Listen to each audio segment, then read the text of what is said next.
And this is Handbook video number 2. Sorry, I ran out of time and I didn't realize how long I had talked. But as I was saying in video 1, of course, your parents can look all that up on Facebook or on social media, or they can even turn on the TV. Notification will also be sent out via the district call notification system. So whatever number the district has in SAMS for your parents, that's what number we'll call. Please ask your parents not to call the school in the event of an emergency, because if they're calling in, we can't get calls out for any emergency responders.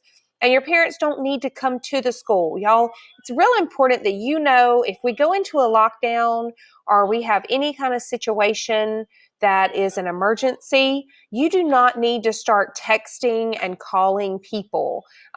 If your parents try to come up here, our schools have a street that is closed off to most people. And if the emergency responders can't get in to help us at each school, then we're going to be in a mess. When you talk about Purvis Middle School, we have one school that runs the whole length of the high school and the middle school. And if your parents' cars are jamming that street up, ambulance and police cannot get in. If you're talking about Oak Grove Middle School, y'all are a locked campus. And if parents have those cars blocking Old 24 and Old Highway 11, then emergency responders cannot get in there. So let's please stress to our parents, hey, mom, dad, I'm fine. My teacher's taking care of me. Do not come to the school. All of your teachers have been trained in lockdown procedures. During the first week of school, your teachers will be practicing this with you. And if your teacher forgets, because we do have 5 million things on our mind, why don't you remind them? Say, hey, what do we do in case of a lockdown or evacuation or a tornado drill? No student will be released to their parents until everyone is accounted for, and no student will be released until the superintendent's office tells us that we can release students. If we have a delayed start for weather, which we had last year, I really enjoy delayed starts because I get to sleep a little bit later. But with bad weather coming through in the mornings, in order to keep those buses rolling, let's say we're going to delay school by 2 hours. So if you start at 7:50, then your new start time would be 9:50, but you're still going to leave at the regular time. We can delay start for 1 hour, 2 hours, or 3 hours. And if you have a delayed start, it's just going to push back the start time depending on what time your school starts. Some of our schools in our district start at 7:30. Some of our schools start at 8:15. So it depends on the start time of your school, and we will make a decision to do that before 6 a.m. that morning so the buses don't start out. We will make a phone call for this. It will be on WDAM. It will be on Facebook. And you don't have to make up these days. So school departures will occur according to the normal schedule. If we do have early dismissal for bad weather, they will make a notification through our media sources in the handbook and the district call notification system. Again, it's very important that we have your updated phone number.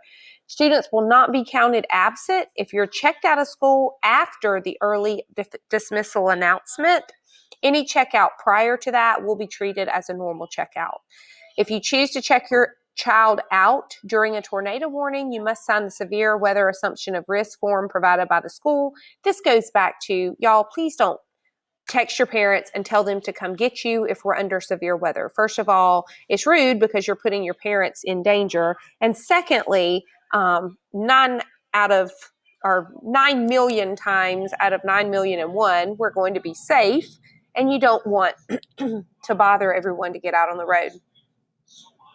We cannot overemphasize the importance of emergency information being updated in SAMS. Please, please, please notify us of a change of address or change in any information, especially phone numbers. If your mom gets a new phone number, your dad gets a new phone number, any of your emergency contacts, if they get a new phone number, please let us know as soon as possible. The Lamar County School District Police Force has its own officers, and they are school resource officers and school safety officers. They are vested with the power to keep and preserve the peace on school property. And they do have the power to make arrests, detain violators, and execute all the powers of a constable. These police officers are here to help you. If at any point you feel unsafe, they will help you, and most of them are pretty nice guys, unless you're being bad. Violence or threats of violence, hazing, stalking, or any other activity that disrupts the educational process or threatens the health or general safety of other students or staff will not be tolerated. The administration and school staff will take threats of violence seriously. Violators will be dealt with swiftly and accordingly.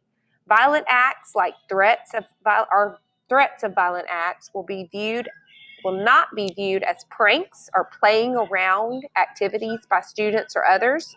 Such acts are dealt with in accordance with the seriousness of the incident, the age of the students involved, and the number of students participating in the episode, the extent to which the students are cooperative in following the instructions of administration and staff in ending an incident. In almost all cases, some disciplinary action will be imposed by the principal or assistant principal. A parent conference will be required and a threat assessment may be recommended. For seriously violent situations, law enforcement officials will be contacted and the student will be placed on step 5 or higher. Principals and assistant principals are fully authorized to file charges in court if students are involved in acts in which that is warranted. Furthermore, students and staff have the duty to report any knowledge they may have regarding the threat of a violent act to school authorities.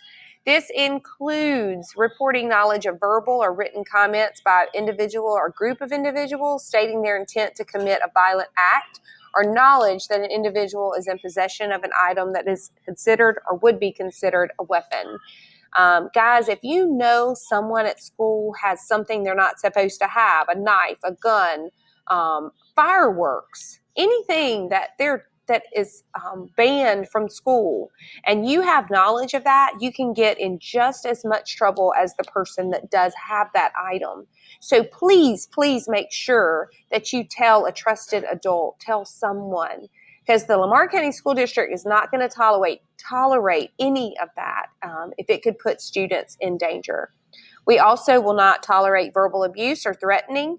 Persons who do so will be subject to criminal prosecution in the appropriate judicial system, and any student in violation of this policy shall face administrative, disciplinary action, and criminal referral. If you possess any controlled substance, like a knife, handgun, or other firearm, or any instrument considered to be dangerous that could cause bodily harm, we can expel you from school, and they will expel you from school. You could end up at the alternative school for that, or you could end up expelled from school altogether. We do have a no bullying and harassment policy here in Lamar County.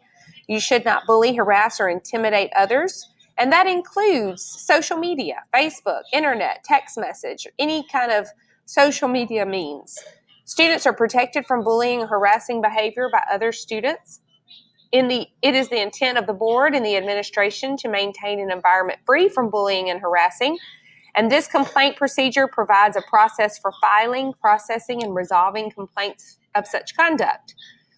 Bullying or harassing behavior is a pattern of gestures or written, electronic, or verbal communications, or any physical act or any threatening communication, any act reasonably perceived as being motivated by any actual or perceived characteristic which places a student in actual or reasonable fear of harm to his person or damage to his property, or creates or is certain to create a hostile environment. Guys, you need to read this really closely, because not only does it say places a student in harm, but creates a reasonable fear of harm. You can say, well, yeah, I told her I was going to do something to her, but I didn't mean it. Well, if you created fear of harm in that person, you are considered to be bullying and harassing. So please be careful with the things that you say and the actions that you show. So if you feel like you have been bullied or harassed, you should report that to a teacher, principal, counselor, or other official in no later than 5 days in which it occurred. They're going to fill out a form, and they're going to get the name of witnesses. They're going to get the name of the victim. They're going to get the name of the person who did it to you. and they're going to start an investigation